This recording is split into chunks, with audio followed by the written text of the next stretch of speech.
Dieu, viens à mon aide. Seigneur, à notre secours. Gloire au Père et au Fils et au Saint-Esprit, au Dieu qui est, qui était et qui vient, pour les siècles des siècles. Amen.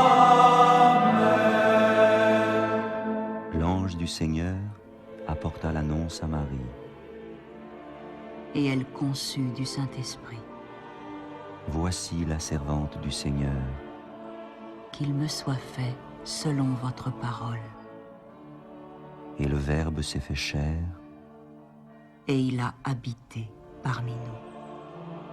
Priez pour nous, Sainte Mère de Dieu, Afin que nous soyons rendus dignes des promesses du Christ. Daigne, Seigneur, répandre ta grâce dans nos âmes, afin qu'ayant connu par le message de l'ange l'incarnation du Christ, ton Fils, nous arrivions par sa passion et par sa croix à la gloire de sa résurrection. Par le Christ, notre Seigneur. Amen.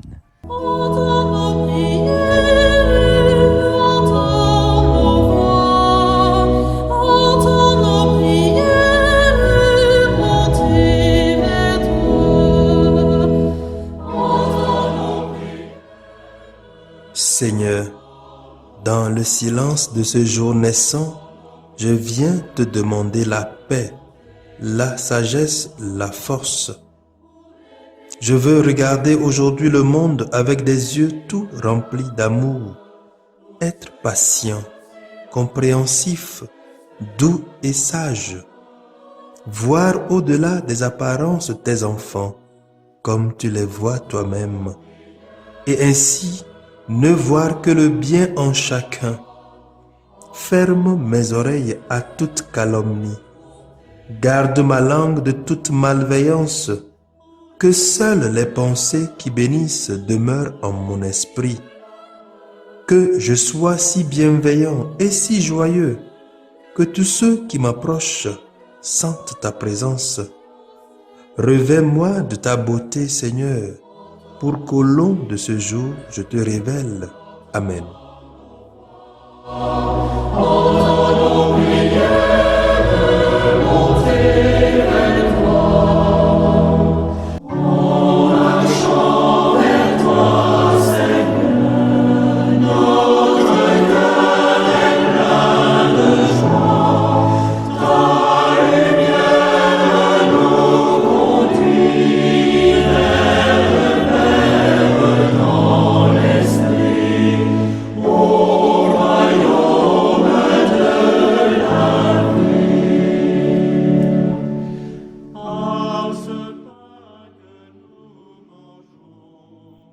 Écoutons les textes de ce mardi 18 août 2020, lu par Lucienne Tandiateba, sœur de Notre-Dame des Apôtres, et du diacre Barthélemy Noumachi de la Société des Missions Africaines, commenté par le Père Daniel Dogneran de la Société des Missions Africaines.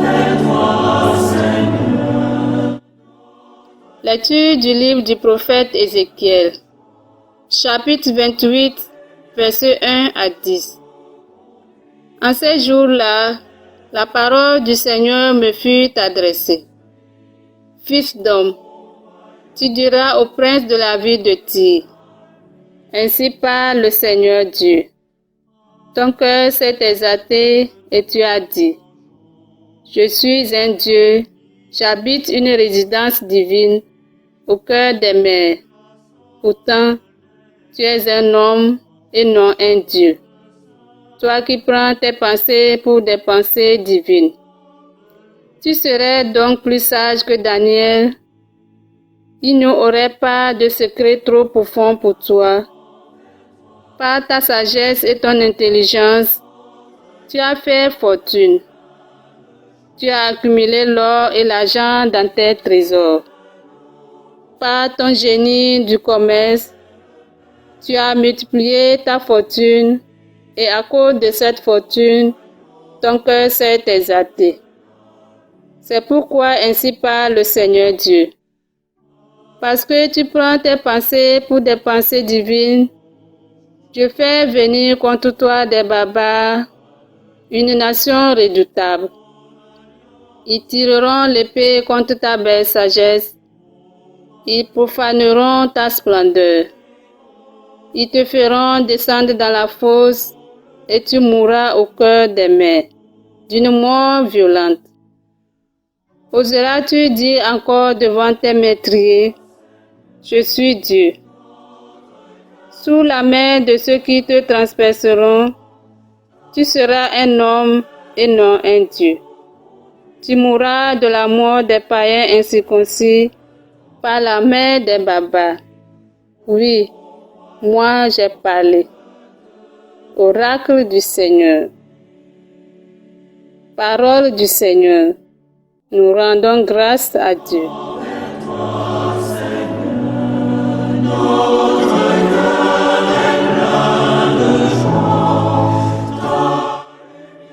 C'est moi qui fais mourir et vivre.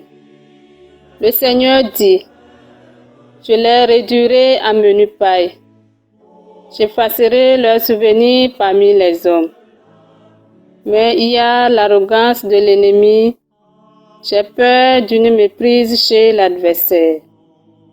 C'est moi qui fais mourir et vivre. On dirait, c'est notre main qui a le dessus.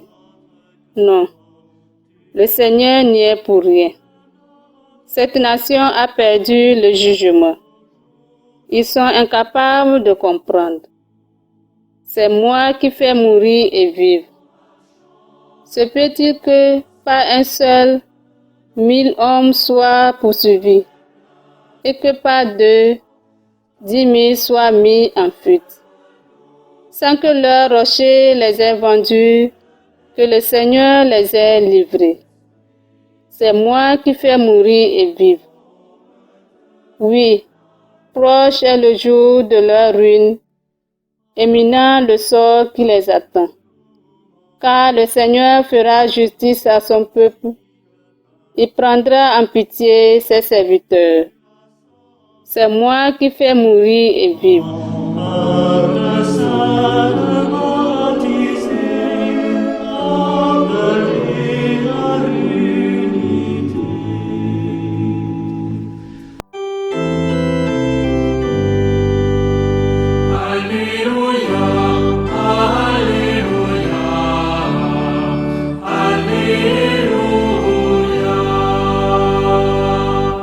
Jésus-Christ s'est fait pauvre, lui qui était riche, pour que vous deveniez riches par sa pauvreté. Alléluia, Alléluia, Alléluia.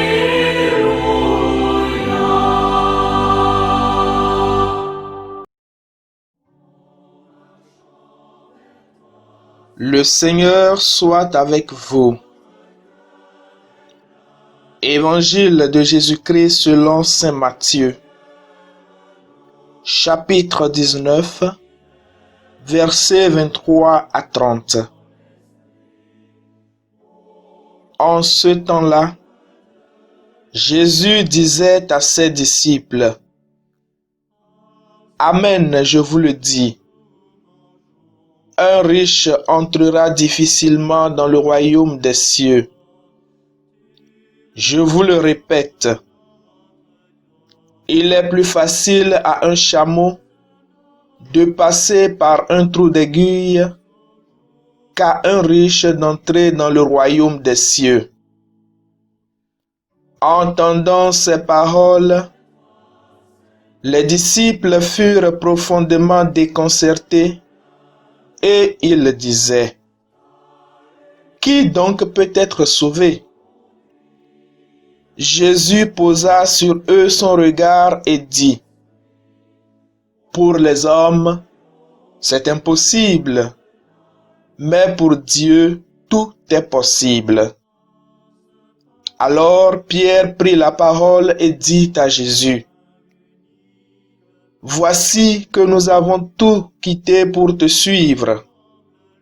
Quelle sera donc notre part? » Jésus leur déclara: Amen, je vous le dis.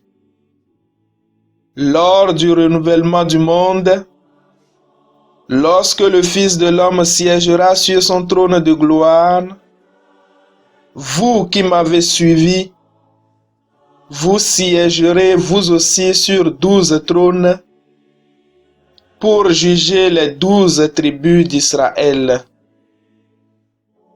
Et celui qui aura quitté, à cause de mon nom, des maisons, des frères, des sœurs, un père, une mère, des enfants ou une terre, recevra le centuple et il aura en héritage la vie éternelle. Beaucoup de premiers seront derniers, beaucoup de derniers seront premiers. Acclamons la parole de Dieu.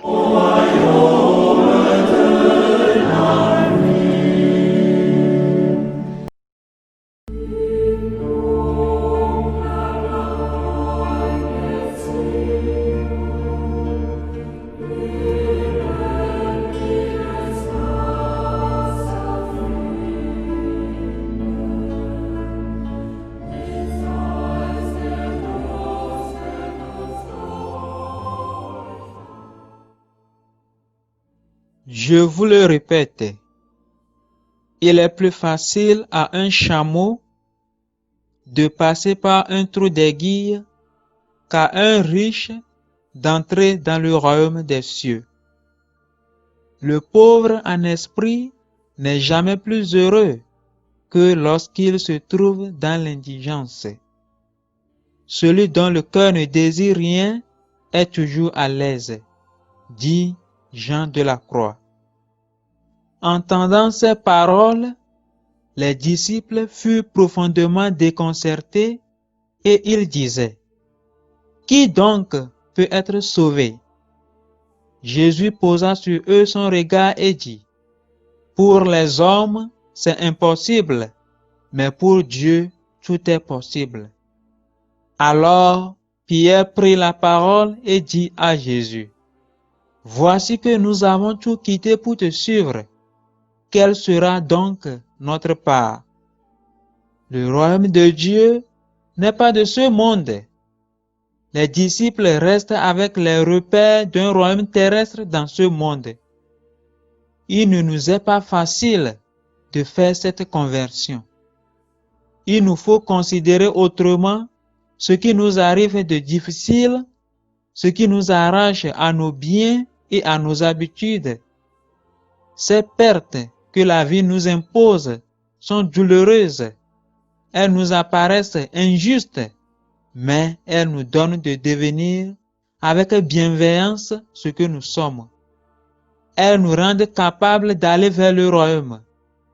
Jésus déclare que tout riche, quel qu'il soit, ne peut s'appuyer sur les ressources qu'il possède pour accéder à l'autre vie. Les disciples, en entendant cela, restent ébahis. Jésus, demeurant dans la vérité, est plein de tendresse et de miséricorde pour eux comme pour nous. Jésus leur déclara: Amen, je vous le dis, lors du renouvellement du monde, lorsque le Fils de l'homme siégera sur son trône de gloire, vous qui m'avez suivi, vous siégerez vous aussi sur 12 trônes pour juger les 12 tribus d'Israël. Et celui qui aura quitté à cause de mon nom des maisons, des frères, des sœurs, un père, une mère, des enfants ou une terre, recevra le centuple et il aura en héritage la vie éternelle. Tous, nous avons besoin d'être sauvés. Personne n'est assez puissant pour s'assurer seul le bonheur. Il faut que nous croyions que Dieu fait l'impossible. Il fait tout ce que nous ne pouvons pas faire. Nous reconnaissons que Dieu est à l'œuvre à l'intérieur de nous, même malgré nos infirmités, pour nous donner vie et beauté.